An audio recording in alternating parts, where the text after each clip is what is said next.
asalaamaaleykum mbooloo mi bonjour à tout le monde ñu ngi leen di nuyu di leen sant. Merci beaucoup. Voilà donc damay def rek lu dul décliner ordre du jour bi maanaam li ñu war a waxtaane tey. Donc premier point bi mooy bu ñu gannaaw ba ñu ñaanee ñu jàll ci deuxième point bi. Deuxième point bi donc ça sera le mot de bienvenue de monsieur le directeur. Troisième point bi donc c'est le point le plus essentiel surtout mooy li ñu fi dajale maanaam donc mu doon laaj ak tontu échange les doon entre parents d'élèves yi ak les enseignants de même que le directeur. Donc il y aura aussi oui monsieur le merci, il y aura la présentation de l'équipe pédagogique fi nekk aussi. Le quatrième point donc va porter sur les divers. Donc sans plus tarder rek xam naa damay jox kàddu gi monsieur le directeur pour son mot de bienvenue mu dalal leen ci groupe scolaire David Diop Mendes. Monsieur le directeur. Voilà. Merci beaucoup, monsieur Sané. Voilà, damay commencer di wax assalamu alaikum wa rahmatullah, chers parents d'élèves de la section élémentaire des classes de CM2. C'est avec un grand plaisir que nous vous rencontrons, que je porte aujourd'hui le mot de la direction du groupe scolaire David Diop Mendes au nom de monsieur Sen et à mon nom personnel.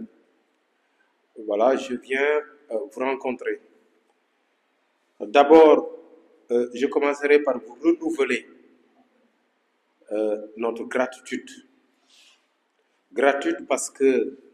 le fait de porter votre choix sur notre établissement est pour nous quelque chose de très, très réconfortant. Pourquoi? Parce que, comme j'ai l'habitude de le dire, le parent qui vous a choisi, pour vous dire que finalement, je vous fais confiance pour mener à bien l'éducation de mes enfants, je pense que ce parent-là, vous lui devez de la reconnaissance. J'ai l'habitude de dire aussi que sans les élèves et les parents, il n'y a pas d'école. Il n'y a pas d'école. Donc, pour ces raisons, et bien entendu, pour le choix porté sur notre groupe scolaire, nous vous renouvelons nos remerciements et nous vous disons que nous ne ménagerons aucun effort, mais aucun effort pour permettre à vos enfants de travailler dans d'excellentes conditions et surtout d'aller vers la réussite. Alors, chers parents, damay ubbi ci tubaab rek, mais après dañuy wax ci wolof parce que je crois que li gën a bari si ñun moom la ñu gën a jublu. Et puis voilà, donc làkk la boo xam ne suñu làkk la ak yeneen yi nga xam ne ñun ñoo ko moomul suñu bopp, muy pulaar di joola di séeréer di leneen, suñu ay làkk la yoo xam ne ñoo ko moomul suñu bopp, donc di ko wax wàññiwul dara, lu baax la. Alors peut-être pour dire wax parents yi rek li ma wax tuuti di leen gërëm di leen sant loolu la direction groupe scolaire David Diop Mendes jàpp, parce que d'abord le fait que ngeen choisir école bi wane seen wóolute ci école bi, ci enseignants yi, mais aussi ci administration David Diop Mendes, gëm na yéen seen ay doom li nga xam ne moom ngeen gën a fonk, en tout cas li ëpp solo ci yéen ñun ngeen ci yaakaar pour seen éducation, pour seen jàng. Je crois que loolu ñun mënatuñu ko fay. Damay faral di wax enseignants yi, parent bi la choisir yow daanaka sas na la sas boo xam ne yow mooy loo mën defal loo mënul defal, parce que yow laa wóolu. Donc day nekk koo xam ne yenn bi en tout cas poids bi pesé ci sa kaw day nekk un poids boo xam ne très très lourd et très pesant. Donc di leen rek parents yi di dalal seen xel que ne jox ngeen aussi seen ay doom ñoo xam ne ils ont la pleine mesure, xam nañ li nga leen confier, duñu ko foyee duñu ko caaxaanee benn yoon. Dinañ def suñu kémt lay kàttan pour que xale yi ëllëg bokk si ñi gën a ràññeeku ci dëkk bi. Loolu mooy en tout cas suñu yéene, loolu suñu mbébét, ci loolu la ñuy dox. Alors classe bi ñuy rencontré tey nag monsieur Sané, c'est une classe spéciale, mooy les classes de CM2. li ñu liggéey ci at yëpp ren ji la woon nar a feeñ bu liggéey bi baaxee ci lañ koy xam bu liggéey bi sooxee aussi ci lañ koy xam liggéey nag mën naa wax ne du parfait à 100%. Toujours boo yore classe d'examen day am ay imperfections am ay erreurs ngay corriger di avancer ba à la fin nga am produit bi nga soxla et li ñu gisagum nag ci CM2 yi cette année dal na suñu xel mais je crois que c'est un bon début je crois de toute façon du ma influencer benn yoon parents yi du ma wax jiitu seen xel yéen amaat na gisee ngeen neneen mais dama leen di ñaan rek ku nekk ni nga gisee nga waxee ko fii on est en famille amuñ li ñuy làq amuñ li ñuy nëbb rencontre bi li tax mu am solo et j'ai l'habitude de le dire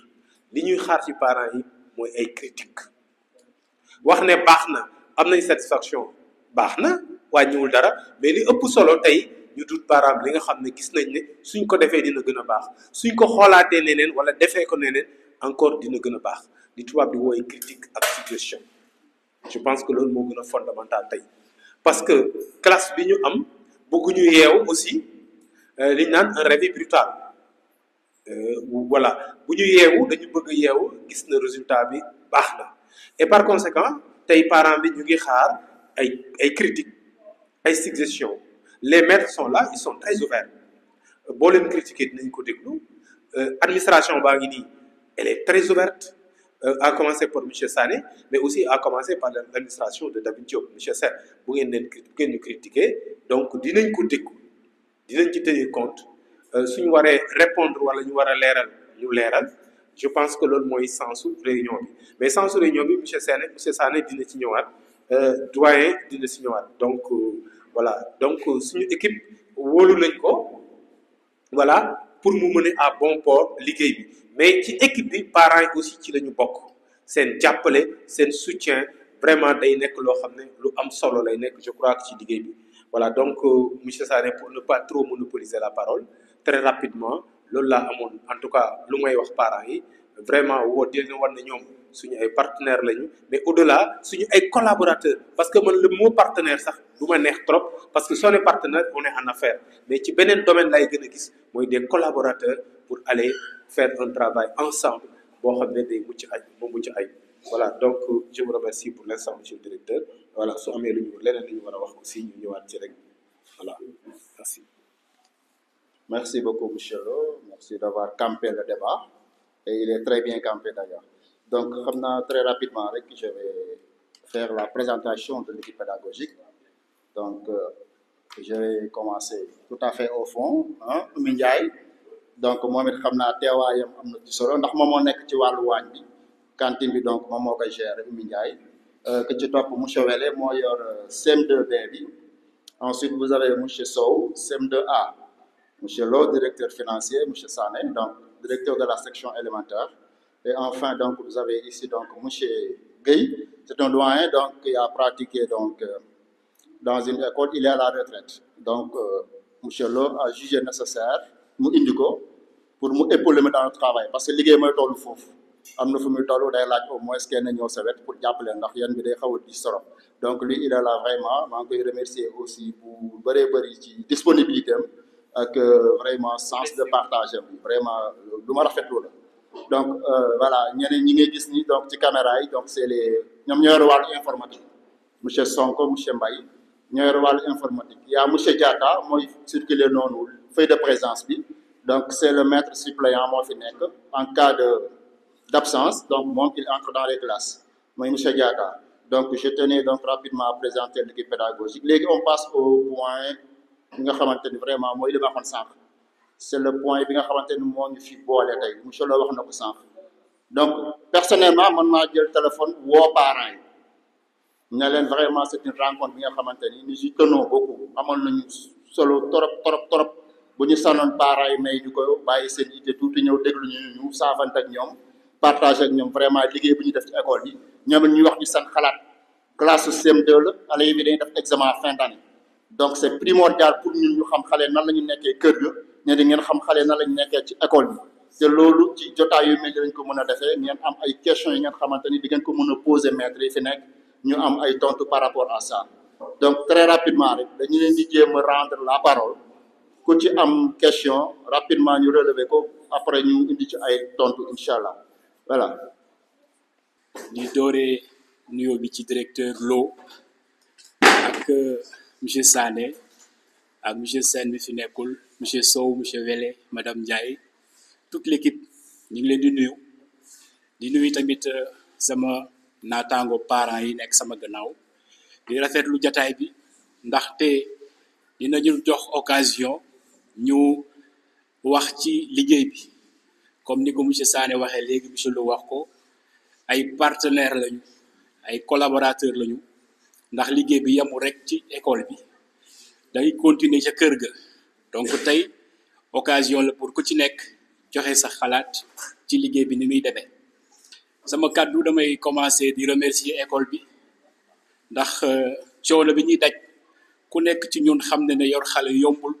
surtout nga bëgg ko yore ba pare def ci boppam xam-xam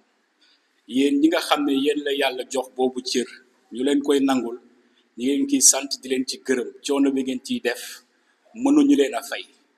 li ñuy jaar kees di ko joxe par weer tuuti na par rapport ak effort yi ngeen di consentir pour construire un être humain qui est appelé demain à prendre la relève d'un pays qu'est le Sénégal. Donc, eu égard à ces efforts colossaux que vous consentez de jour et nuit, il est normal et nécessaire, voire même légitime, de vous témoigner, nous également, de toute notre gratitude. Di leen sant di leen ci gërëm liggéey bi ñu ngi koy rafetlu man benn question rek laa amoon ci par rapport ak exercice yi man may waajuru Mohamed Samb mi ngi ci CM2B monsieur Wele mooy maître am maa ngi koy nuyu encore une fois coono bi muy daj ak taxawaay bi maa ngi ko ciy sant dama doon laaj ma ne est-ce que comme dañuy wàcc lundi ak mardi ñuy wàcc 16h de même que jeudi ñuy wàcc 16h léegi àllarba ak ajjuma la ñuy wàcc 14h ak 13h pour exercice yi parce que parfois bu wàccee lundi indaale exercice mi ngi ak si kër ga ay 17h bon bu bëggee def exercice yi war a jàng leçon bi mu am pour mardi bi parfois day xat trop ma ne woon est-ce que question la mënuñu woon a xoolaat exercice yi ñu leen koy joxe soit ñu may leen mercredi comme 14h la ñu waaj ñu jox leen exercice vendredi comme 1h la ñu waaj ñu jox leen exercice yoo xam ne nañ ko mën a def pendant tout le week-end pour may leen au moins ñu mën a jàngale leçon yi manit di noppalu daf cee am solo question la nag waaw ma ne woon naa ko posé comme yéen kilifa yi ba xam yéen lan ngeen ci xalaat maa ngi sant ñëpp di gërëm ñëpp merci.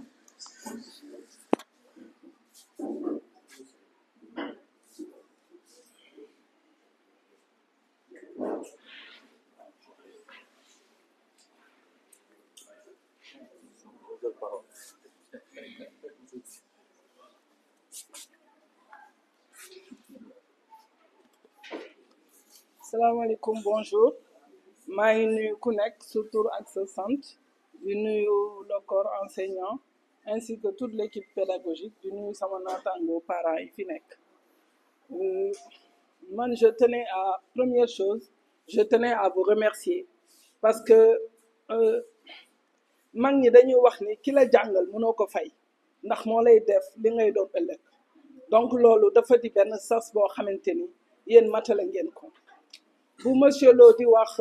ñu xalaat seen toogin dañu ne mag yi dañ daan wax naan bu nit ñëwee ci mbooloo ñu ne ko defaraat leen toogin yi dafa am ku toog fa mu war toon toog donc man je vous dirais pas que yéen da ngeen war a defaraat seen toogin mais da ngeen ko war a dëgëral ndax dañ leen a jox ay xale te jox la xale yombul ñun ñi nekk ak ñoom 3 weer vacances gis na ñu ñuy daj à plus forte raison yéen ñi nekk ak ñoom 9 mois war a def ci ñoom xam-xam war a def ci ñoom ay valeurs morales yoo xam ni ëllëg ñooy jëriñ askan bi donc man je dirais pas que je vous tire le chapeau man je vous enlève le foulard de leen féliciter di leen ñaax ne leen liñ leen dénk yombul sas bi yombul donc vous avez un défi à relever et vous avez le droit au succès et à la réussite ndaxte wóolu leen wóolu te confiance dafa di loo xam ni dafa diis neexut a yenu donc ñun ñu ngi leen di gërëm di leen sant ci seen taxawaay et votre soutien permanent surtout monsieur Sané monsieur Sow il a une pédagogie boo xamante ni daf ma ëlëb c'est-à-dire nit ki boo koy jàngal xam-xam waroo def mu ragal la da ngay def mu ñeme la mais en même temps day bàyyi xel ci yow te loolu pédagogie la boo xam ne c'est une chose à ne pas négliger donc nous vous félicitons man nag dafa am lu may suggérer bëri na bëriwul mooy ngeen inciter xale yi ñu gën a dem ci bibliothèque di lire parce que avec la nouvelle technologie les portables les enfants ont tendance à négliger la lecture te lecture da leen di aider ci jàng lu bëri mooy benn ñaar exercice yi bëri na bëriwul parce que dès l'instant que vous diminuez le nombre d'exercices ñun dañu liggéey bu ñu wàccee gaa dañu sonn xale yi bu ñu wàccee dinañ sonn le temps ñuy jàng leçon c'est pas évident mais aussi bu ngeen wàññee exercice yi c'est la porte ouverte pour utiliser les téléphones ñun ñëpp ay yaay lañu ay parents lañu mais moindre occasion bu xale bi am tu lui donnes le téléphone alors que là il y a des choses yoo xamante ni ñun parents yi mënuñu ko cerner donc li ma leen di ñaax mooy bibliothèque exercice yi leçon yi en plus un suivi rapproché xam nga comment on l'explique benn suivi bu rapproché entre parents li ngeen def nii lu rafet na parce que ñun ñëpp ñu toog ku nekk dégg ñu wax sàkkonte delloo xaw ma naka échange ñu def échange c'est une très bonne chose mais en tout cas nous vous félicitons di leen remercier ci li ngeen ñi jàppale vraiment merci beaucoup waaw le reste de l'école monsieur Sané monsieur Sow les professeurs les enseignants yi encadré xale yi monsieur Sow monsieur Wele et également tout le staff fàttewuñ kenn di wax ne dañuy rafetlu jotaay bi parce que lu mel nii da ngay toog nekk sa liggéey ñu woo la yow ne la parent d'élèves yi kaay nga ñëw fekkee waxtaan boo xam ne sa doom dafay jàngee pour nga dégg et il est bon des fois aussi parents d'élèves yi di jàkkaarloog élèves seeni encadreur pour ñu mën a xam exactement lan difficulté la parents yi am mais aussi enseignants yi suñu amee aussi ay difficultés pour les élèves nañ koy remonter pour ñu di ko xam donc grosso modo dama bëgg a wax ne l'enseignement surtout CM2 dafa nekk école boo xam ne mooy école bi gën a marqué doomu aadama dañuy wax bac sax mais man je me dis CM2 ñun bi ñu def CM2 monsieur Ndaw Thierno Ndaw bi nekk UNAPES mooy union nationale des parents d'élèves du Sénégal je pense xam nañ ko bu baax moo représenter les parents d'élèves au niveau du Sénégal moo ñu doon encadré fekk ñu nag suñu dëkk fu sori mais dévouement bi mu amoon dans l'éducation jàppale xale yi jàppale ñu ñun bu ko defuloon damay wax ne ñun fii ñu toll tey duñu fa àgg parce que lépp mi ngi départ de l'enseignement de base c'est l'enseignement primaire donc ñuy ñaan di leen remercier parce que képp ku jël élève bu CM2 rek xamal ne sacrifice bi nga def mooy daanaka képp ku dem ba troisième wala ba terminal wala ba maîtrise c'est-à-dire toujours sa loxo génnu si donc moo tax yéen mënuñu leen remercier ndax xale yi ni ngeen leen téye di nii ñun ay parents la ñu am mais am nañ niveau aussi dañu nekk si ginnaaw di xool élèves yi yan niveau lañu am d'ailleurs moi j'évalue mes enfants pour xool yan lacune lañu am léegi nag dama gis ne bopp yi moo baaxatul xaw ma xale yi dañoo xaw a divertir vraiment c'est extrêmement difficile la moindre temps bu ndaw bu ko élèves yi amee rek ñu ngi ci leneen donc moi je vous encourage mais aussi di leen wax ngeen dolli exercice surtout problème opération parce que gis naa ne pour nga jàll entrer en sixième il faut nga réussir problème bi d'abord parce que je ne sais plus si c'est noté sur 40 xaw ma sur 40 bu fekkee ne loolu la ba léegi donc il faut ñu sur combien sur 60 donc matières yi nga xam ne vraiment damay gis ne mais élève bu ko échoué rek tu sens nettement que le gars boy bi daanaka échoué na et puis à l'avenir il ne pourra plus faire les mathématiques donc du mën a nekk un élève scientifique donc dès à présent li ñuy préparer élève mooy d'abord de faire les calculs d'avoir la réflexion mën a calculer mën a aborder ay exercices yoo xam ne pratiquement c'est des exercices mathématiques boo ko jaaree je me rappelle il y avait un problème qui s'appelait un jula dañ ci doon nekk di ci kërti bay bëgg a dee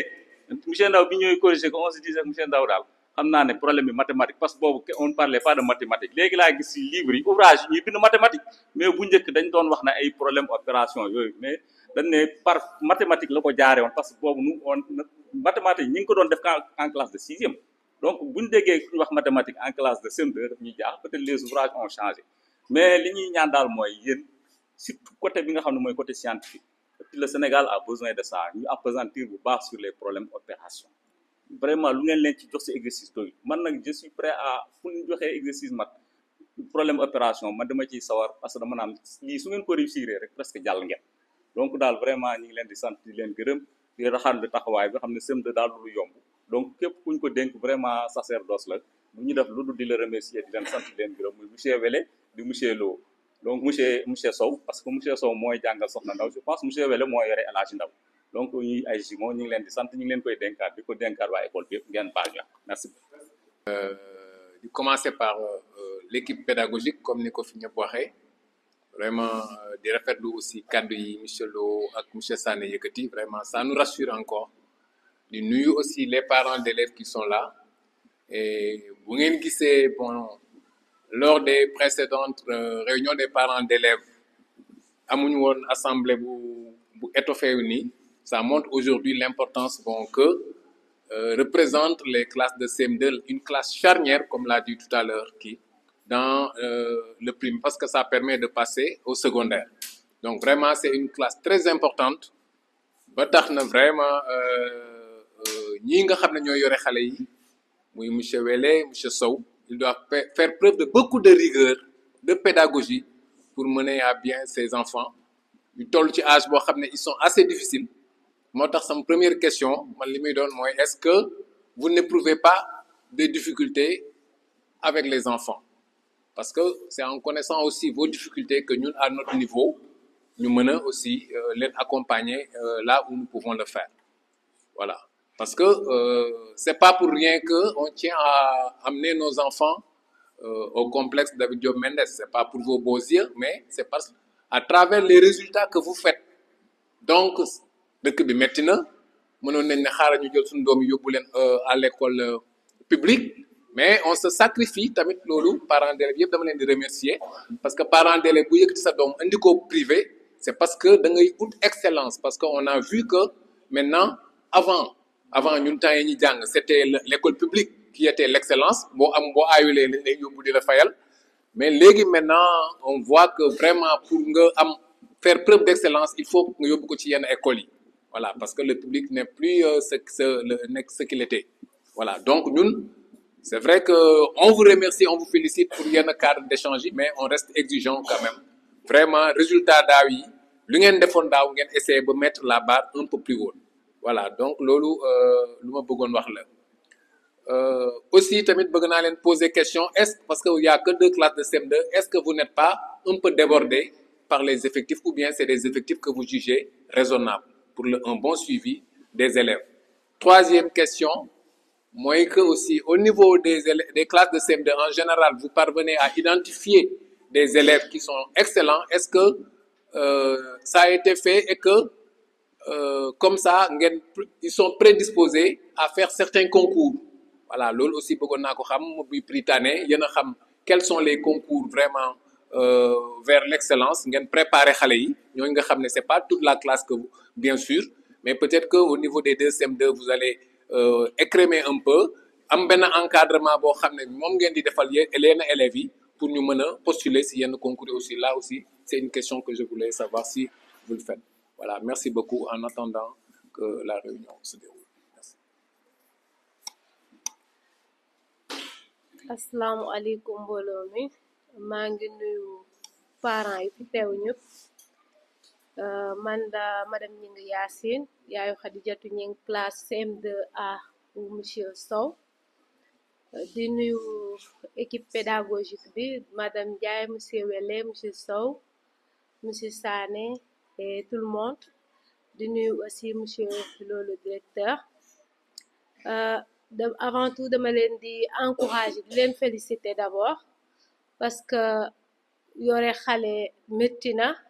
ñun parents yi ñun xam nañ ci dara da ngay yendoo daw ñëw doo mën a sax suivre say leçons doom et tout alors que toute une journée yéen a ngi nekk ak ñoom donc on vous remercie vraiment di leen encourager aussi di wax aussi mention spéciale à monsieur Sané parce que ñun parents amuñu jot et à tout temps à tout moment lépp loo xamante ne war nañ ko xam ci xale bi ci école bi comme information ñun ñu ngi koy jot en temps réel alors que c'est pas évident donc liggéey la boo xamante ne jaar na yoon et c'est à saluer également di remercier également monsieur Sow parce que aussi professeur ba nga xamante ne moo la yoreel sa doom tout le temps yaa ngi communiquer ak moom di xool lu muy def ci xale bi et on est vraiment satisfait ci pédagogie vraiment. Donc question bi ma am rek mooy que par rapport ak effectif bi am na benn parent bu ko wax léegi je sais pas est-ce que c'est normal ou pas des classes yuy dem ay 30 ay 40 et poussière est-ce que c'est facile pour le professeur mu suivre xale yi comme il faut également est-ce que également xale yi est-ce que effectif boobu milieu boobu est-ce que c'est favorable pour xale yi am concentration bi war par exemple 40 élèves qui toog fii ba fale jusqu'au fond le prof s'il n'est pas trop concentré ou pas te nit la ak xale yi ni ñu mel ñun xam nañ leen donc est-ce que c'est évident pour que suivi bu mun a jaar yoon en fait question la bu may laajte boo xamante ne est-ce que c'est normal mais je trouve que de constat la boo xamante ne dama ko gis ci effectifu école bi. Autre chose li benn maman wax sànq par rapport au livre aussi c'est important parce que xale yi bon ñu ngi am ay exercices macha allah c'est à encourager on les donne beaucoup d'exercices c'est à encourager parce que aussi loolu mooy refléter que ñu ngi jàng et puis plus tu fais d'exercices mieux tu comprends ce que tu apprends mais lecture bi da ci am solo bu baax a baax te xale yi ñun les parents man samay doom laa xam da ngay wax ba sonn da ngay jënd ay livre teg mais boo nee suba dinaa xool ñaata page nga lire sax boo ñëwee benn page la lay lire wala yaay aw ma woon jot pour lire ko alors que boo amee tuuti temps mu ci téléphone bi donc comme yéen seen cadre ñoom xale yi dañ ko respecter tellement est-ce que mun ngeen leen gën a ñaax par rapport ak lecture bi pourquoi pas les conseiller livre tel na ngeen ma ko liiral de page tel à page tel xam rien que pour les pousser à lire parce que c'est important mathématique bi baax na science bi baax na mais boo amulee niveau lecture boo amulee français bu baax doo ko mën a utiliser à bon escient donc maa ngi leen di encourager di féliciter école bi également fu mu nekkoon ak fu mu yegg tey di leen féliciter vraiment merci. Asalaamaaleykum maa ngi nuyu mbooloo bi yëpp di jéglu tout sama retard bi di sant ñëpp di gërëm ñëpp bon man maay bëggoon laaj ordre du jour bi dafa ma tuuti résumé lu ma tardé en même temps ma am benn proposition bu may lancer à monsieur Sané mooy est-ce que xale yi am nañ fi bloc scientifique parce que le plus souvent il may poser question lu bari ci par exemple et mots scientifiques par exemple mercure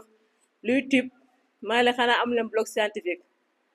bu noo am na tamit ñu xam ko merci beaucoup. Voilà, donc sans plus tarder nous allons commencer par monsieur Samb son intervention donc dafa porter sur des mots de remerciement merci beaucoup et les exercices aussi est-ce que exercice yi ñu joxe dafa bëri est-ce qu'il y a pas possibilité ñu wàññi ko monsieur Samb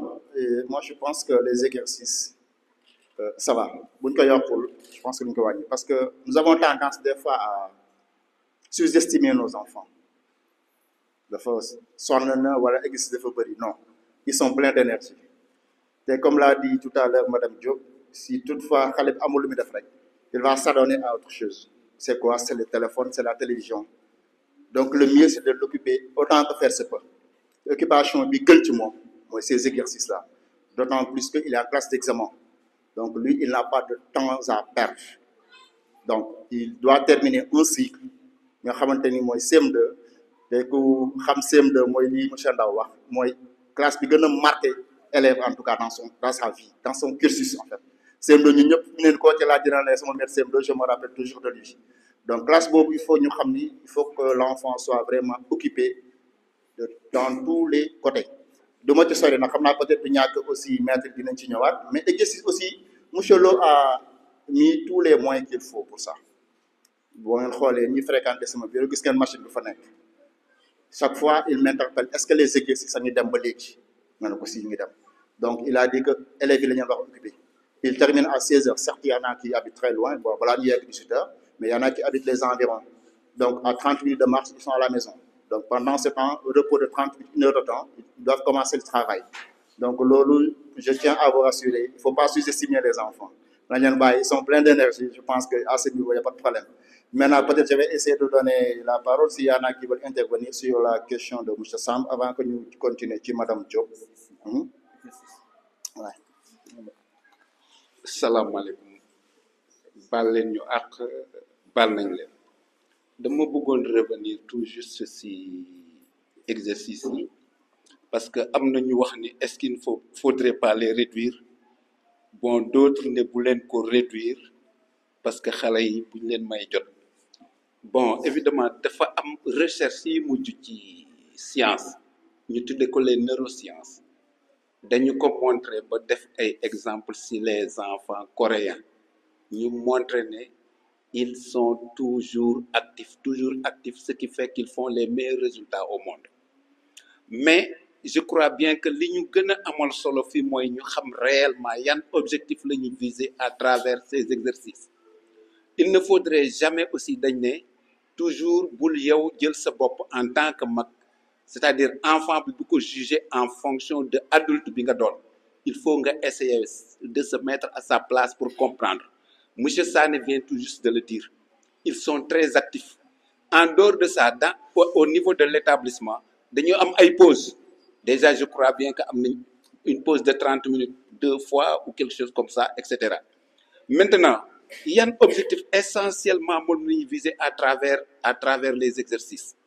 si ñu jëlee un du côté des parents c'est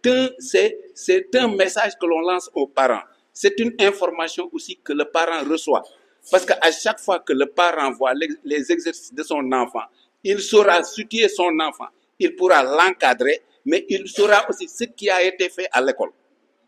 beneen bi moi vous l'avez dit tout à l'heure c'est une classe charnière l'école sera jugée en fin août à partir des résultats de l'entrée en sixième pour les gosses c'est leur première expérience en matière d'examen donc qu'est-ce qu'on attend de très bons résultats mais aussi il faut calculer que ni la connaissance n'a de sens que suñ ko transférer mais bu ñu jëlee exercice dañuy xool mais comment naka la connaissance xale bi résister à l'usure du temps parce que mën na oublier beneen bi mooy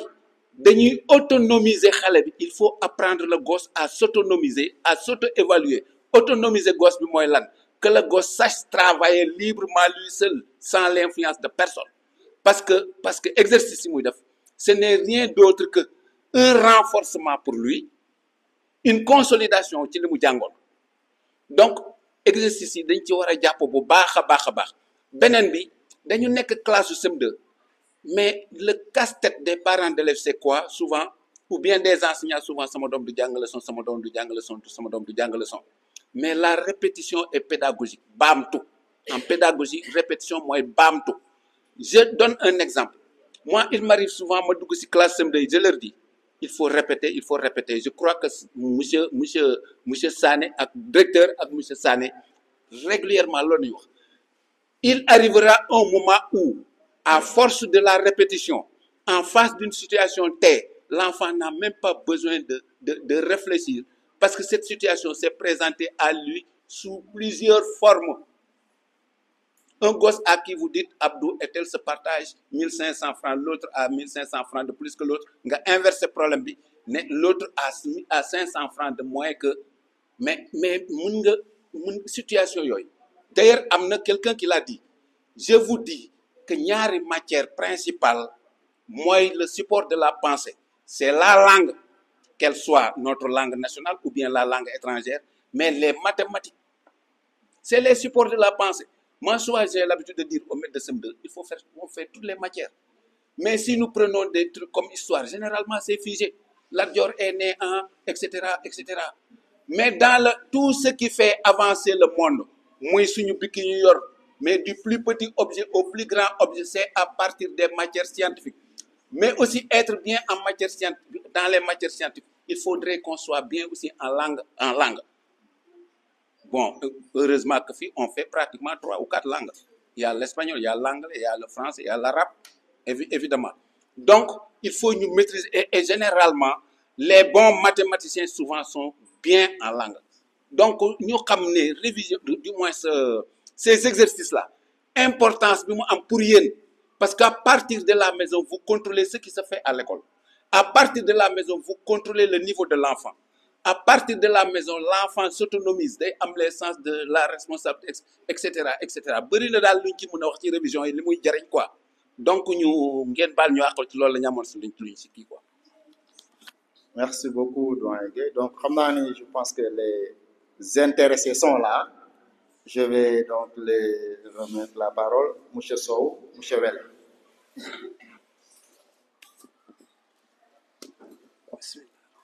salaamaaleykum mbooloo mi ñoo ngi leen nuyu di leen jaare bu baax di leen baalu àq parce que nag ku yor xale moom il faut 2 fois nga dafay erreur ainsi de suite ñoo ngi leen di baalu àq bu baax si loolu donc su ma ñëwee si question yi rek concernant monsieur Wade apprentissage des leçons et les exercices donc je pense que dans la journée ñun dañuy def 3 devoirs devoir de français devoir maths ak devoir éveil donc nag à chaque fois suñu defee leçon c'est pas 100% xale yi ñoom ñooy comprendre donc pour doyen wax na ko sànq pour consolider apprentissage boobu il faut ñu jox leen ay exercice pour à la maison ñu gën a consolider kii exercice yi c'est vrai aussi war nañ différencier exercice parce que ki nga xam ne par exemple ñu def pourcentage kii les élèves qui ont compris ainsi de suite mën nañ am élèves yoo xam ne ils sont bien compris ñee seen compréhension bi demeewul noonu ainsi de suite mën nañ différencier les exercices parce que ki nga xam ne dafa comprendre bu baax waru bokk ak exercice ki nga xam ne compréhension bi demeewul noonu ensuite su ma ñëwee si classe CM2 lañ leen di wax ne CM2 classe bi gën a importante élémentaire mooy CM2 parce que xale bi fii lay amee premier diplôme et c'est l'examen le plus sérieux au Sénégal et CFEE kese moo am double correction ci examen yëpp donc nag liggéey bu métti la c'est vrai ñun ci loolu la ñu formé affaire bi 2 fois am na ñoo xam ne daf leen di traumatiser ñuy poser ay questions ainsi de suite mais c'est vrai effectif yi ainsi de suite ñun ñëpp xam nañ ni ñuy aborder ainsi de suite ba génn ci macha allah année yi passé yëpp te aussi duñu wàcc yoon boobu te dañ leen di tàllal loxo ngir yàlla l'école njàng xale yi du école kese école la ak kër ga il faut ngeen jàpp ci bu leen wax ne dugal nañ xale yi école privée dañuy fay à la fin du mois ngeen débarrager wu non soo leen defee loolu rek da ngeen ñu sonnal il faut mu am une parfaite collaboration entre les parents et les enseignants man de personnellement bañ naa ko sama parents yëpp yor naa seen numéro su ma gisee loo xam ne doxul du ma la ko nëbb je te dis des paroles de vérité nga ñëw ñu waxtaanee ko ñu jéem a xool ni ñuy trouver une solution rien que pour l'intérêt de l'enfant te loolu mooy dëgg foog naa te xale laa nag mais c'est ma 16e année CM2 14 années successives CM2 donc nag ñi yëpp samay doyen lañ mais am naa si toute expérience ñu gën a góorgóorlu bu baax di baalu ak encore si erreur yi ñuy def si xale yi 2 fois sax yéen ku fi ñëw rek sa doom ngay lijjanti ñun nag xale yëpp suñu doom lañ xale yi yëpp man bañ naa ko ba ñu nekk préscolaire am na ñoo xam ne dañuy ñëw sax sama classe chaque récréation dañuy ñëw nuyu ma monsieur Sow du ma xam seen tur te avi donc nag ñu gën a góorgóorlu difficulté avec les enfants monsieur Mbaye c'est vrai xale yi moom ku nekk ak ñoom di nga am difficulté moom mais di nga xam nooy def ba gérer ko ak ñoom waaw avec l'appui des parents à la maison waaw loolu moom facilement dañ ciy génn concernant les effectifs aussi man de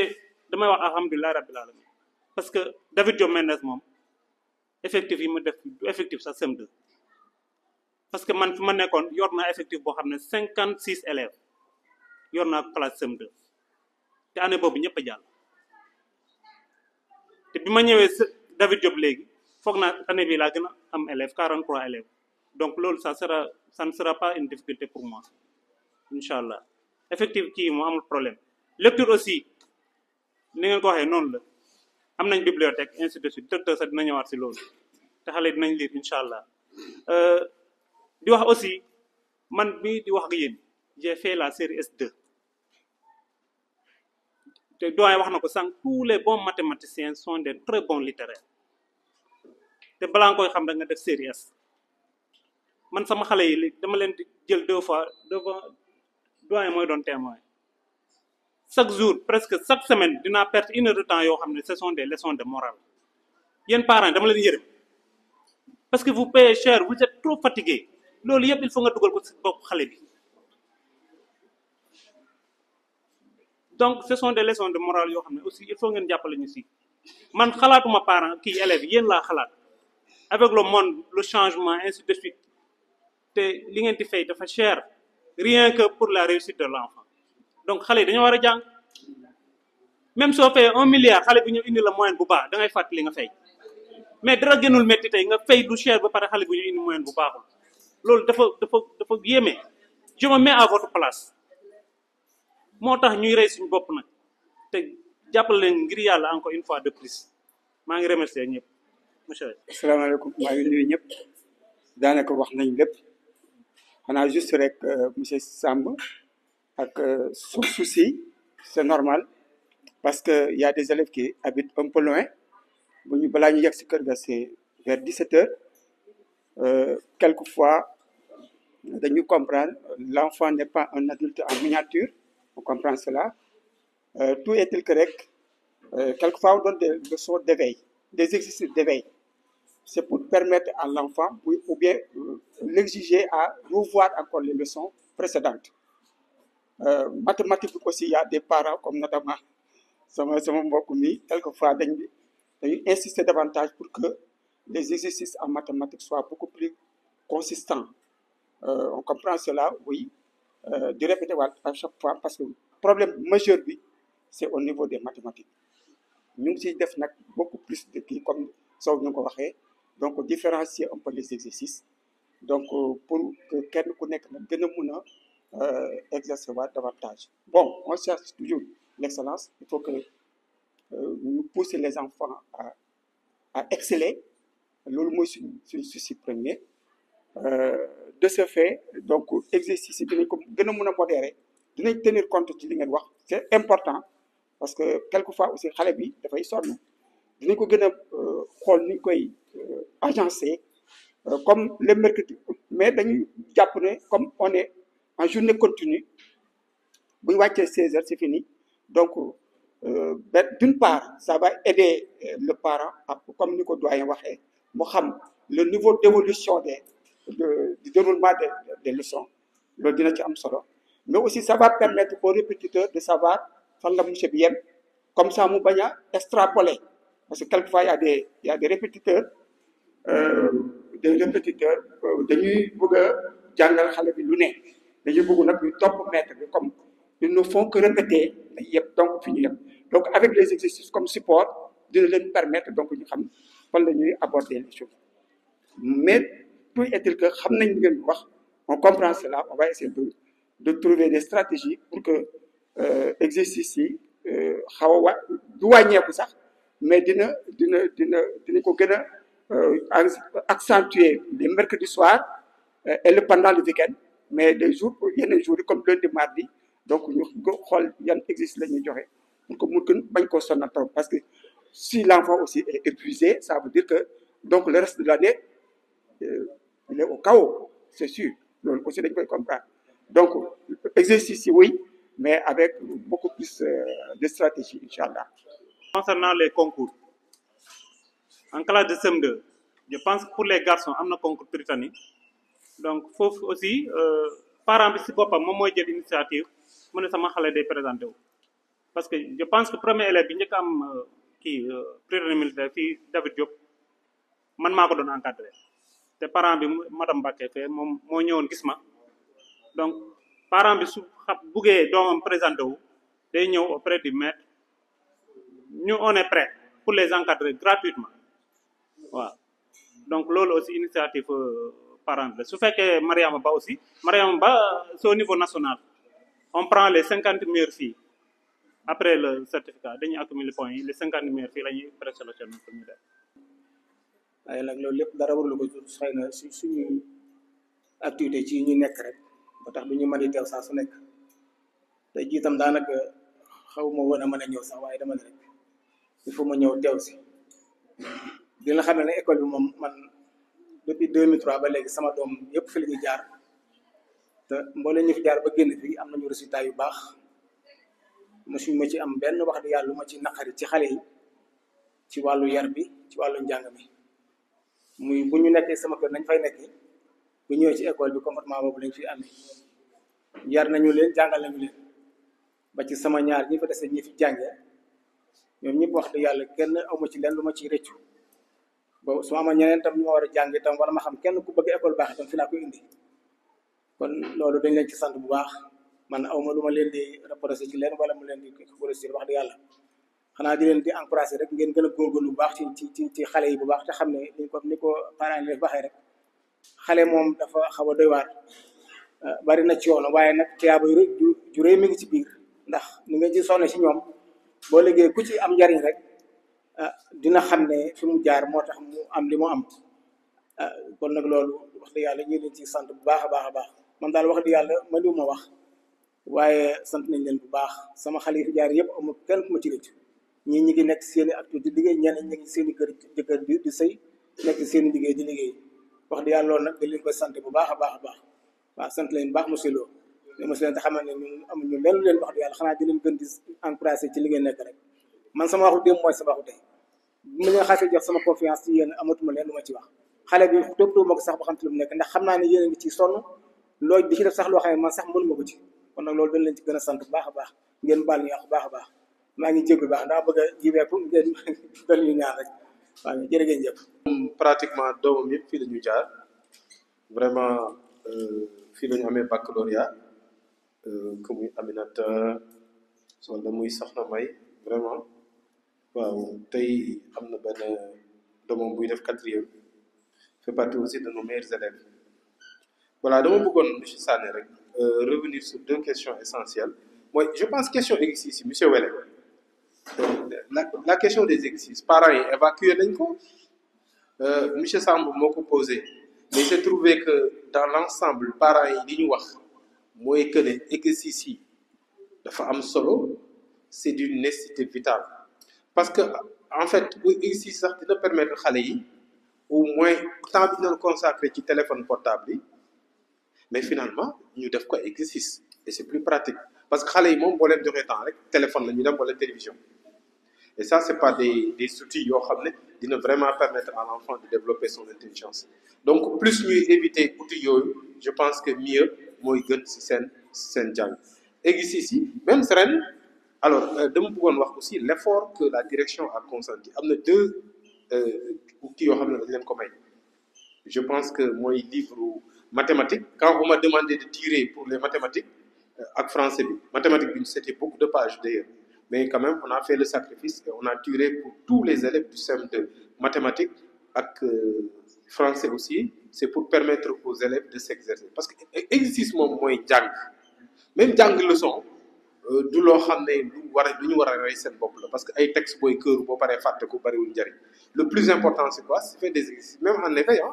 je pense que li ëpp solo mooy ngay def ay exercices loolu moo lay permettre yow nga construire ce propre savoir madame Niang à propos des effectifs alors ñun on n'a jamais d'effectif pléthorique duñ ko sax nangu alors les 2 classes benn bi 33 la benn CM2 bi c'est 33 beneen bi moo nekk 43 alors pourquoi déséquilibre boobu il y a 10 élèves de plus on a voulu équilibrer mais monsieur Sow moom moo ne il préfère dem ak ses 43 il tenait à faire une classe avec ses 43 mais on allait prendre 10 yi séddale ko ko mook wele mais moom il tenait vraiment à avoir une classe de CM2 bi mu yore woon ne effectivement mën na composer moom ak ànd ak ñoom donc maître bu la wax loolu aussi moom xam na ni muy liggéey donc c'est 43 beneen bi c'est 33 donc pour te dire que la direction bi jëlul ay classes surchargé ko pour des raisons financières on le fait jamais donc pour gën a dalal sa xel mais benn bi 43 la beneen bi di B bi bu monsieur Wele bi c'est 33 élèves j'ai bien vérifié tout à l'heure avec monsieur Sall donc gis nga voilà effectivement je pense c'est des effectifs très normaux aussi mais bon pour la question bi ñëwaat mooy lecture bi voilà lecture bi moom li ngeen wax moo ci nekk lecture bi maître yi aussi parce que il y a une bibliothèque fonctionnelle à l'école au niveau de l'élémentaire nee naa leen il faut mu am emploi du temps lecture mais lecture xam nga lan moo ci nekk xale âge bi ñuy toll li leen di gën a motiver ñoom mooy défi compétition c'est-à-dire s'il n'y a pas de compétition bul sonn duñ ci dem ce que j'aurais suggéré au maître am na benn tubaab mu doon correspondre ñuy liggéey ci côté boobu parce que man je suis professeur de français ça m'a toujours intéressé classe boobu moo sa am damay créer bibliothèque de classe j'ai ma propre bibliothèque et que j'aurais suggéré au maître de créer leur bibliothèque au-delà même du travail de la bibliothécaire maa ngi doon xoolaat léegi pour mu ñëw gën a expliquer ce qu'il est en train de faire parce que bibliothèque boobu mën na nekk alternative ci kii bi ñuy def comment dire encore mën na nekk alternative ci téléphone bi parce que xale bi moom bu defi amee rek donc da ngay gis ne da koy mën a remplacer par loolu mais tant que loolu amul challenge boobu amul ça va être très difficile il faut créer des challenges compétition entre les deux classes kan moo dàq lecture compte rendu de lecture et cetera et peut éventuellement vous interpeller la direction que ce soit monsieur Sané ou man ou monsieur Sène peut-être su amee benn prix récompense bu ndaw mais lecture moom c'est fondamental et c'est irremplaçable dara mënu ko remplacer si njàng voilà bëggoon naa répondre tout à l'heure monsieur Sow vous m'avez donné une idée quand on parle de la scolarité elle est chère la scolarité à David Diop n'est pas du tout chère la scolarité n'est pas chère on a toujours du ma ko nangu monsieur Sène du ko nangu scolarité bi on a demandé 15 000 je pense que c'est extrêmement calculé ba nga xam ne du mën a disi par an mais c'est le minimum qui va permettre à l'école de fonctionner alors ñun ñoo mën a permettre suñu bopp avec tout le service qu'on rend scolarité boobu parce que dañu am cycle secondaire ak moyen donc on a des réserves pour pouvoir faire fonctionner la structure mais boo xoolee David Diop da ngay def anglais il y a le professeur d'anglais tout à l'heure il va venir se présenter tu fais informatique il y a une bibliothèque fonctionnelle ci loolu ci la infirmier bi ci nga koy génne et cette année pour rendre le travail encore beaucoup plus performant on a fait venir 2 professeurs de PS 2 maîtres de PS yoo xam ne ils sont employés par l'école buy ñëw di épauler maîtres yi parce que on sent qu'il y a un déficit de formation ci côté boobu Sénégal mais on ne met pas l'accent sur la formation des maîtres ci cours EPS on a fait venir 2 maîtres de PS yoo xam ne ren tey ñoom ñooy épauler maîtres yi donc boo évaluer rek les services yi nga xam ne boo demee dans 12 écoles dañ koy facturer à David Diop on ne facture pas ces services là et c'est des services extrêmement importants moom mooy rendre la qualité de l'enseignement jàngale bi du monsieur Sow wala monsieur Wele rek buy dugg classe bi jàngale il y a des choses beaucoup plus importantes cours informatique bi xale yi di def c'est une chose extrêmement importante muy monsieur Sall monsieur Mbaye du monsieur Sonko c'est des employés de David Diop je dis ils bénéficient d'un CDI d'un contrat à durée indéterminée et ils ont tous les avantages yi liggéeykat bu di am Sénégal di ko am que muy ñoom wala muy ñeneen donc il faut que ñu xam ne donc ce qu'on demande par rapport au service bu ñuy joxe ce qu'on demande dafa nekk loo xam ne lu suufee la mais problème bi nekkul foofu parce que mooy li ma wax léegi tout à l'heure on est dans un partenariat et partenariat boo ci nekk yow li nga essayé def et ça a été le credo de l'école monsieur Sène moo ko lancé woon il y a 20 ans et on essaie de respecter ça donner un enseignement de qualité à un coût raisonnable loolu mooy credo David Diop à chaque fois il faut toujours faire pour donner un enseignement de qualité à un coût raisonnable et puis dama leen di wax ne à partir de 15 heures les cours s'arrêtent de 15 heures à 16 heures il y a ce qu'on appelle les cours de renforcement cours de renforcement yooyu c'est gratuit à David Diop partout fu ngeen dem dañ koy facturer à 2000 francs ici à David Diop bien sûr il y a l'effort bi maîtres yi di consentir mais aussi man effort bi may consentir parce que les maîtres à la fin du mois man dama leen di fay des cours de renforcement à la fin man may génne xaalis fay leen cours de renforcement ñoom ñu am loo xam ne aussi dañ ko ci bàyyi c'est comme ça qu'on a trouvé le consensus loo xam ne ci format ñoom ñu bàyyi ko pour que xale yi parce que bu njëkk nan la doon demee da nga daan gis ñu ne kii fay na renforcement kii fay le renforcement donc ki papaam am na wala jàppandi na ci côté am wala farlu na moom day renforcer wu kële peut-être parents mi xaw nañ am difficulté ñu ne duñ ko renforcer l'école a décidé wax ak maîtres yi ñu trouver consensus ñoom ñu def effort ñun ñu def effort loolu jël ko à notre compte. Et on aurait pu demander, comme dans les autres écoles, 2000 francs renforcement. Direction du Koudjel du Tifay. On ne le fera jamais.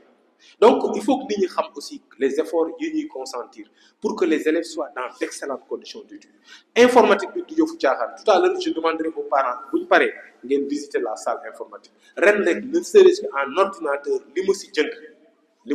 c'est des millions à dépenser pour faire avoir des ordinateurs de meilleure qualité pour que élèves, ces cours informatiques, les cours élémentaire bi aussi, c'est l'enseignement de l'anglais, l'enseignement de l'arabe. Nous, c'est des exemples. Le professeur d'anglais qui est digéré en anglais, mais il bénéficie aussi d'un contrat à durée indéterminée. Il bénéficie d'un CDI à David Diop. Et il a tous les avantages qu'un travailleur peut avoir, et il l'a au sein du groupe scolaire David Diop. Dafay baax nag ñu expliquer aux parents ñu gën a comprendre les efforts que nous sommes en train de consentir. Mais nag tout cela tey bi may recruter maître professeur EPS yi man dama ko yàgg a kaas. Dama ne li may gis Sénégal du EPS éducation physique élémentaire du noonu. Donc il le faut impérativement parce que dans les pays développés ñun dañuy def éducation physique mën na ñàkk mais élémentaire Sénégal les gens ne le font pas wala benn yoon nga koy def wala tu as un examen tu le fais mais fi mu nekk nii on le fait bien machallah on le fait obligatoirement et puis man dama ci kontaan ba dama jël tenue EPS yi dama ko may élèves CM2 yi ak CM1 ça aussi je le fais en dehors des fascicules def naa ko donc pour vous dire que ne direction bi effort yi muy consentir pour que xale yi toujours nekk dans d'excellentes conditions de travail ñu am les meilleurs produits du Sénégal bu ñuy dem bac parce que projet bi du tey CM2 boobu nga wax c'est extrêmement important nag classe bu am importance la CM2 am na sama benn xarit bu nekk Italie keroog benn question la ma laaj ne ma est-ce que yéen ñi ngeen def Sénégal am na njëriñ certificat entrée en sixième est-ce que waruñu ko dindi ma ne ko certainement foofu la nit ñi di jóge parce que tubaab bi fu laalatuñ ko dinañ ko dindi mais erreur mënu koo gën a rëy parce que CM2 ci la xale bi di commencer am processus de maturation boobu foofu lay jóg parce que il se sent responsable d'abord li muy def il se supplime élève CM2 ku koy gën a supprimer amul certains am nañu ko wax léegi mais c'est une classe extrêmement importante. bi jaaxal ma ne su ma ñëwee dinaa laajte ba xam ndax dictée bi parce que tamit soo liiru nee naa ko soo liiru doo mën a def dictée doo mën a accorder doo mën def dara ma ne ko même soo amee culture générale te mënoo bind yaa ngi nii soo demee sixième kon suñ lay dicter ay leçons yooyu ay faute kese ngay def léegi nag nan lañu mën a def ba mën leen lii foofu encadrer leen foofu ba nga xam ne ñu xam lii mooy lii parce que si dictée bi day faussé te soo ne ko lii la ban verbe la mu wax la ban temps la mu wax la te mënu ko appliquer ci lii bi dama xamul na ndax léegi dañoo dindi dictée ci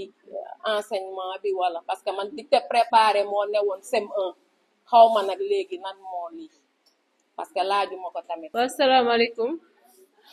man damay rejoindre rek lu parents yi wax léegi mooy lecture bi parce que lecture bi mooy base bi da ngay gis da ngay topp ba même ci mathématique bi problème bi am ci mathématique bi yaakaar na lecture bi ak compréhension test yi mooy tax xale yi des fois di am problème résolution de problème à chaque fois boo joxe résolution de problème di am problème pour résoudre ko lu koy waral du comprendre les mots du comprendre sens test résolution bi kon lépp ñu revenir ko ci lecture ak compréhension des mots surtout signification des mots da boo xamul mooy lu mu tekki doo mën a def problème bi kon ñu xoolaat bu baax xale li leen di inculquer les mots naka la ñuy def ba comprendre sens des mots surtout le sens des mots termes yi da nga koy employer benn terme nga changer phrase bi du comprendre phrase bi kon terme bi des na explication terme yuy employé ñu xoolaat ko xoolaat lecture bi xoolaat sens des mots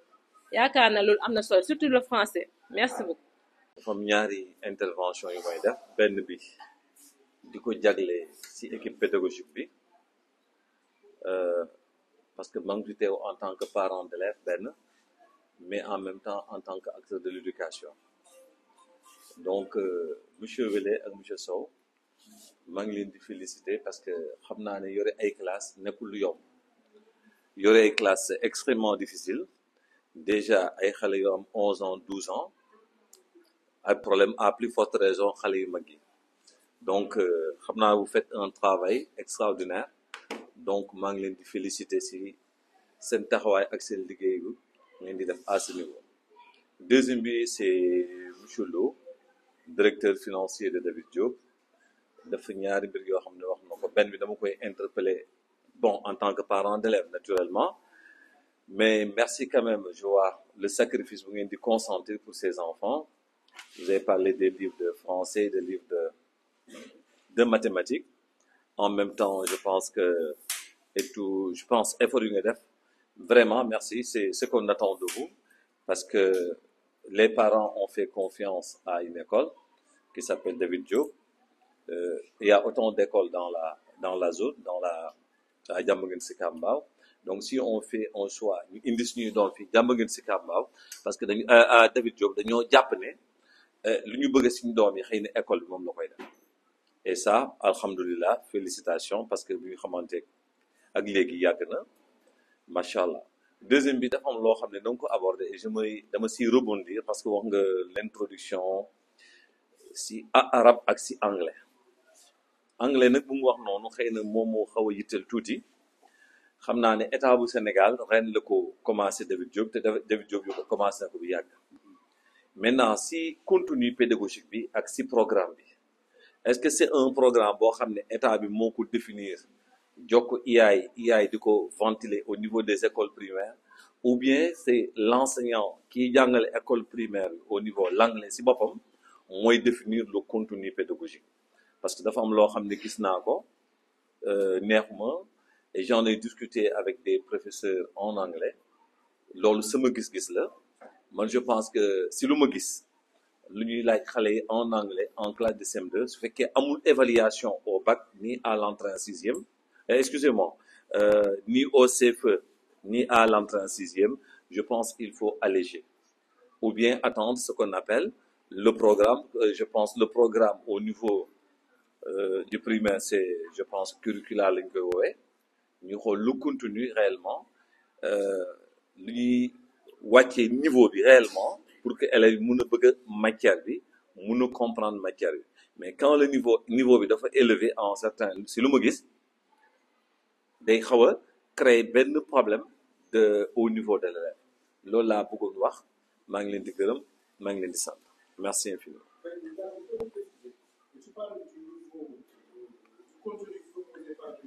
Ouais. Non, je sais pas. Est-ce que c'est le ministère le ministère en tant que tel qui a défini un programme harmonisé? Parce que vous avez commencé l'enseignement de l'anglais. Vous l'avez introduit depuis fort longtemps, avant même que cela ne soit officiel au Sénégal. Et ça, je pense que les élections passées par là, il n'y a pas de problème. Mais là où je vois, je dis, est-ce que actuellement, il y a un programme qui a été défini et qui est ventilé dans toutes les écoles primaires du Sénégal? Parce que personnellement, en tant qu'enseignant, tous les jours, je fais le compte rendu de la situation, aussi bien au niveau de ce que fait l'enseignant en classe de CM2, mais encore de ce que fait le prof d'anglais. Donc, je regarde tous les jours les cahiers, et là, ce que je vois en anglais et ce qu'on demande d'élèves, même les élèves de 3e ne peuvent pas apporter des réponses par rapport à ces questions qui ont été posées. Mais ils ne peuvent pas. Personnellement, même si cette réunion n'était pas tenue, j'ai pris l'engagement à mon niveau personnellement de vous interpeller dans votre bureau et je ne sais pas ce qu'il en est réellement. Parce que ce n'est plus maintenant, je pense que vous comprenez, c'est à ce niveau que j'interviens. Merci encore. Et Diallo, pour vous répondre que le ministère de l'Éducation moom amagul programme déjà mënuñ calquer wu ci programme boo xam ne existé ñoom ils ont improvisé cette année alors que ñun on l'a commencé depuis 99 il nous aurait sollicité ñu wax leen peut-être ban yoon peut-être moo koy gën ak d'autres écoles qui ont l'expérience ñoom amuñ expérience ñun am nañ expérience donc enseignement élémentaire boo demee France dafa am nu ñu koy jàngalee nga dem Suisse dans tous les pays du monde l'anglais c'est fait à l'élémentaire sauf dans les pays africains loolu foog nga xam amul Europe ku dul jàngale anglais objectif bi mooy lan xale bi mën a wax anglais mais langue aussi je dois vous rappeler que objectif bi mooy wool xale bi ne ko waxal ma anglais mu làkk anglais nga ne ko atteindre naa sama objectif du looy bind wala looy lekki mais donc mën a làkk anglais soo demee tey Europe di nga gis ne xale yu ndaw yi sax dañu wax anglais yow doo ko mën a wax yow mi nga xam ne jàng nga ba am bac Diallo actuellement ñun malgré li ñu jàng amul njëriñ parce que man quand je suis parti en Suisse man dégguma anglais xale bu ndaw bi taxaw moom day làkk anglais moom dégg na anglais mën na ko làkk yow mënoo ko làkk man mënuma ko làkk donc ñun li jàng ci anglais man dama loolu laax gars yi man leen nañ ko jël teg ko fële parce que anglais bi ñuy jàng peut-être mën nañ ko bind na passif voyif et cetera mais amul njëriñ donc c'est ça bon tout à l'heure moom mooy répondre ah monsieur Diallo voilà c'est à monsieur Fall moom mooy répondre parce que man nag li muy jàngale xaw ma ci lu bari parce que xaw ma ci anglais lu bari. asalaamaaleykum maa ngi nuyu ñëpp di jégalu ci kàddu yi ñuy waaj yëkkati waaw donc monsieur Diallo ni mu ko waxee effectivement mën naa ne am na ndax dañuy wax ne xale yi li ñuy jàng ci niveau dafa xaw a am doole mais man sama gëm-gëm dafa am philosophie ci jàngale tant que l'enfant peut recevoir je lui donne waaw man loolu laa am sama philosophie maanaam des fois da ngay limiter xale bi alors que yow day dem xoole loo xam ne sax yow jàngaloo ko parce que doyalu li nga koy jox doyalu ko donc xale yi pour man li nga xam ne moom la ñu jàpp ne mooy programme à chaque fois mooy dañuy jël benn ne cursus bi la da nga koy dagg fii yóbbu ko fële dagg ko fële yóbbu ko fële alors que mën na ko jël benn yoon su ko mënee jël benn yoon avantage la ci moom bu demee beneen classe bu ko nit ñi di jàng mu nekk révision ci moom man noonu laay jàngalee donc xale yi li ma leen di jox parce que tey jii nii bu ñu toppee programme bi nga xam ne moom la ñu wax bëgg ñu jàngal ko xale yi xale CM2 mën ngaa jàng 6e ba CM2 doo dégg anglais di nga am notion nag di nga xam ne lii ñu leen koy waxee lii comme par exemple di nga jël benn classe benn élève préscolaire dina xam loo xamante ne nii kuy doo ko jàng CM2 anglais du ko mën parce que moom xale yi li ñuy jàngee moo gën a gaaw ñoom ñi nga xam ne ñoo xaw a nekk mag tuuti li ñuy jàngee mes élèves de CM2 dañuy am capacité par exemple li ma leen jàngale dina am capacité boo leen joxee devoiru 6e ñu def ko sans problème parce que même programme bi daanaka moom lañu allégé tuuti rek jox leen ko léegi nag parce que man maa yor 6e A 95% bi nekkoon nañu élémentaire man maa leen yoroon daaw jéeg yor leen ren problème bi ma am ak classe bi mooy dafa am ñoo xam ne dañuy soog a ñëw musuñu def anglais léegi yow da ngay obligé ñoom boo defee benn exercice fat ñu teg ko toog di xaar pare naa maintenant ñi ci des nag nga xam ne musuñu def anglais ñoo am problème booy corriger aussi ñoom ñoo dul comprendre donc chance bi moom mooy ñoom jàng nañ teel nañu jàng li nga war a ñoo def ci 6e parce que nekkul loo xam ne dañ koo jël ne forcément lii la état bi teg moom la ñu war a jàng état tegagul woon dara kon dañuy xool rek ñi nga xam ne moom lañ def suñu ay élèves ba ñu am avantage ci kaw ñi nga xamante ne ni jàngewuñ fi woon donc bu fekkee da nga leen bëgg a yemale nag li kenn di jàngale fële nga jàngale ko fii kon li ñuy wax plus bi ñu bëgg fii ñii duñ ko am donc nag loolu moom moo tax bu ñuy joxe dañoo yéwén même sama benn xarit ma defaree livre ba la mu wax saa yi da ngaa yéwén trop li nga joxe dafa bari man je dis que quand l'enfant peut recevoir je lui donne je vais pas limiter les enfants parce que xale boo ko tënkee ci dara rek mooy yaa ko teree xalaat waaw yaa ko teree xalaat donc man loolu moom moo tax may joxe ni may joxe bu ñu demee nag ba nga xamante ni nag ñii dañ ci génn ñi duñ ci génn après ñu ñëwaat def révision toog moo tax ay sanction yëpp dafay am ku ci nekk ak domaine bi nga xam ne moom ngay gisee sa bopp voilà donc loolu moom mooy pour classe de CM2 bi je pense que pour ma waxaat ci tuuti rek avantage daanaka waxaale naa ko mooy ñu ci bari bu ñu ñëwee 6e du ñu am benn problème en anglais ça se voit parce que ñoom seen notes yi gën a tuuti man mën naa ne ay 15 lay nekk man bu ñu amee 15 dama koy xeeb dama naan leen jàngoo leen parce que 15 waru leen ko am ku def anglais fii nii depuis C2 temps yële passé ñu ngi soo ko commencé préscolaire ak 6e yooyu noonu daaw donc ñu fi jàng depuis C1 ma yor leen C2 bu ñu ñëwee ba 6e normalement 15 waruñ koo am 15 sous moyenne la ci ñoom je leur dis ça à chaque fois 15 sous moyenne la ku am 15 yéen sous moyenne nga am parce que li ngay def nii yëpp vous l'avez fait en classe de CM2 la writing bi mu leen di jox mooy présentation de la famille wax my name is ni laa tudd wax sa papa wax sa yaay wax lu muy liggéey wax fan nga dëkk ça il le fait en classe de CM2 et premier devoir 6e moom ngay def deuxième devoir 6e moom ngay def composition moom ngay def donc ce qui fait que mën nga am 6 sur 6 bu fekkee ne suivre nga carrément léegi ki nga xam ne day soog a ñëw xamagul domaine boobu noonu yëpp su ñëwee moom mooy jël par exemple def fi erreur nga corriger ko mënul tolloo keneen ki donc loolu moom mooy avantage bi pour man fii ak nag ñu am loo xam ne état bi moo naan nii ngeen di jàngalee xale yi ñu mën a tënku ci loolu noonu waaw ñun ba ci classe yi sax on nous interdit tout le temps de rester seulement li nga xam ne moom la état teg parce que boo jàngalee xale bi ba programme am jeex pour mois de janvier am nga temps wu may ko dara loo xamante ne ni keneen jàngagu ko waaw pour man à chaque fois il faut que rek ñuy yokk dara waaw ñuy yokk dara pour que élève bi muy en plus boo nee élève David Diop ne feneen le résultat ça se voit aussi ci net bi chaque jour on reçoit des appels ci club d'anglais bi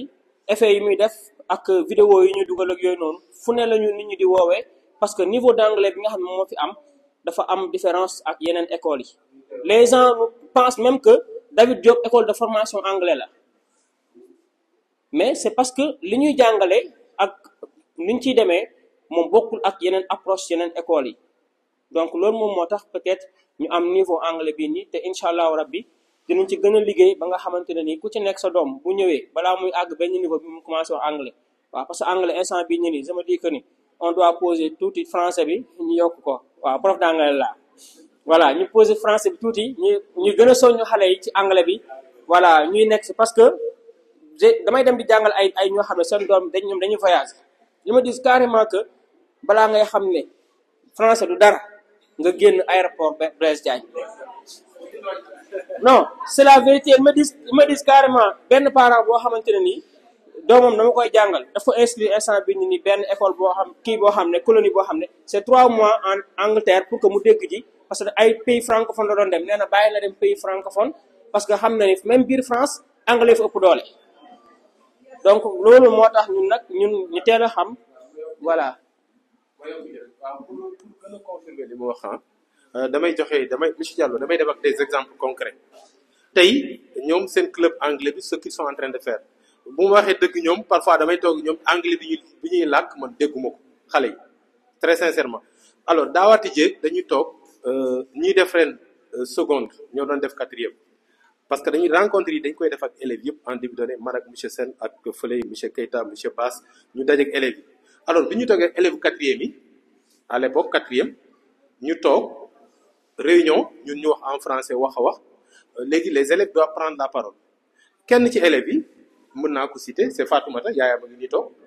mu ne man du ma wax en français je parle en anglais ma ne waaw elle s'est exprimée en anglais vidéo yaa ngi ci net bi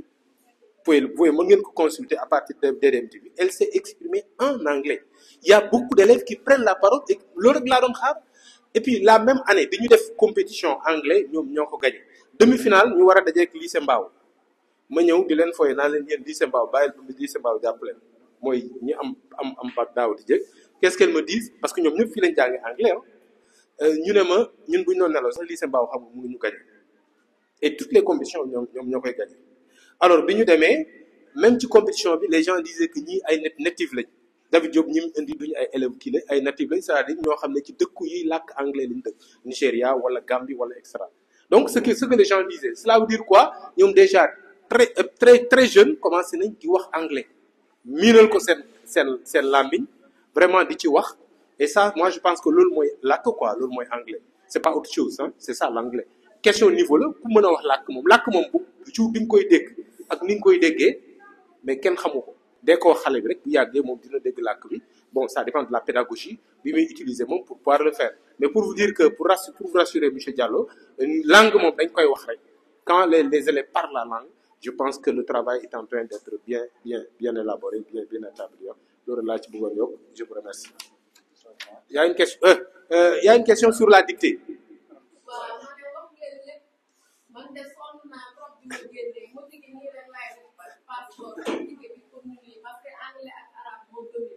Oui.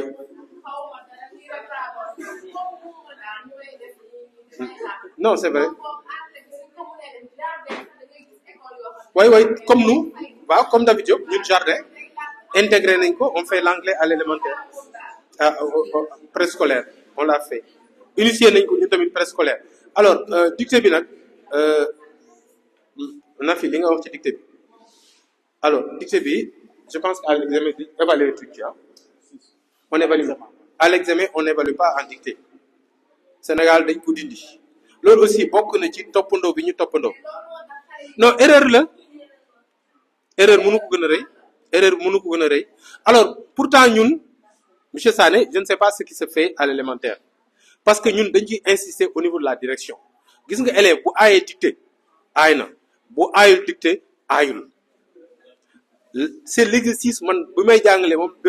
moom laa doon wooyee l'exercice des bons élèves ba tey jii nii y a des élèves yoo xam ne damay liggéey ak ñoom c'est un concours de dictée qui se prépare chaque jour damay liggéey ak ñoom dictée. Très important. Aussi, je remercie aussi les parents d'élèves qui sont venus pour assister à cette réunion. Donc, ils ont montré vraiment qu'ils sont attachés à la réussite de leurs enfants. Parce que l'éducation, c'est un partenariat, comme ils l'ont dit. C'est l'école, l'administration, les élèves, les enseignants et les parents d'élèves. Et chacun doit jouer son rôle. Voilà. Moi, je voulais intervenir là, vous avez dit, bon, concernant la lecture et pour faire un concours de lecture. Mais moi, je voulais encore approfondir. Si vous pouvez faire un concours de lecture de mathématiques et de production d'écrit, parce que je pense que c'est les matières fondamentales, pour les 3 matières-là, si c'est possible, il faudra essayer de faire cela. Ok, et que donc, li fi gars yi wax surtout mooy dictée bi, parce que quand on dit dictée, c'est l'orthographe, grammaire, vocabulaire, lépp a ngi si biir. Donc xaw ma nu ñu koy kiiyee mais comme li monsieur Lo wax ñun dinañ ci jouer suñu partition mais yéen tamit même si ce n'est plus donné maintenant à l'examen ngeen xool lecture bi je pense que monsieur Lo li mu wax début de solution la challenge lecture. Parce que lecture bi aussi si la ñu amee vocabulaire si la ñu découvrir yenn mots parce que quand on ne comprend pas wala amuñu benn niveau bi on ne peut pas être un bon mathématicien si on ne comprend pas le problème te xam ngeen problème mu CM2 bu ñu ne intérêt annuel yeeg taux yeeg pourcentage rek booy dañuy réer. Donc vraiment on compte sur vous et puis xam nañ ne yàgg ngeen ko def 16 ans donc ñun moom li ñuy wax ni sax peut-être que ni yéen a ñu gën a xam foofu li ñuy wax ni voilà. Et je ne saurais terminer nag comme que man santé laa nekk sans parler un peu de l'environnement de l'école aussi là aussi ñu leen ci féliciter ci effort yi ngeen def. On voit vu l'infirmerie vraiment bien dotée en médicaments de première nécessité et tout ça vraiment merci beaucoup. Volet sécurité bi ngeen gën ci bàyyi xel parce que maintenant vous voyez démb rek lañ ma envoyé. xawma benn drogue buy jaay sous forme de bonbon yooyu mais heureusement qu'à l'école David Diop vous avez votre cantine j'ai même vu une boutique ici en haut ça nous rassure donc regardez ce qui se fait autour de l'école parce que dañuy jaay ay bonbons yoo xam ne dañ koy jël après ils nous viennent là-bas à l'hôpital ak yoo xam ne ceux qui sont ingurgités voilà donc vraiment ngeen bàyyi ci xel j'ai même envoyé le soir WhatsApp à Lo qui a réagi qui me dit qu'ils seront beaucoup plus vigilants à Sène voilà. Donc vraiment côté Bob. Maintenant en tout cas là, vraiment on est rassuré. On vous renouvelle notre confiance et on sait que in fine on aura de bons résultats à la fin de l'année. Merci beaucoup. Sant école David Diop Mendes école bu baax la vraiment éducation xale yi yéen a ngi ci bàyyi xel bu baax a baax mais man li ma remarqué ci samay doom mooy xale yi dañu am problème mu lire duñu làkk français. boo xoolee sax dama xamul loolu ci kër yi la wala ci école bi la wala ci xale yi la parce que boo xoolee même université am na étudiants yi nga xam ne sax pour ñu làkk français normal mënuñu ko dama xamul loolu fan la bàyyi ko parce que soo demee ba nekk étudiant def 2e année te mënoo làkk français normal am na donc loolu xanaa ñu yokk taxawaay yi école beeg parents yi ñu xool nan la ñuy def ba xale yi mën a lire man samay doom des fois dama leen di nattu jox leen lettre pour ñu jàng ko mais duñu lire normal dañuy egg ci phrase boo xam ne duñu xam lan la te ñu ngi école di jàng loolu moom ngeen cee jàpp rek xam naa ni école bi moom ci Sénégal yaakaaruma école bu ko gën école bi amul man xam naa ci dara école bu gën école bi ci Sénégal wërngal këpp laa wax dafa amul am na ko wax léegi école bi ni mu sete ak ni ñuy surveiller xale yi boo xoolee ci buntu école bi ay caméra surveillance lañ fi def li ko commencé fii ba sama mbedd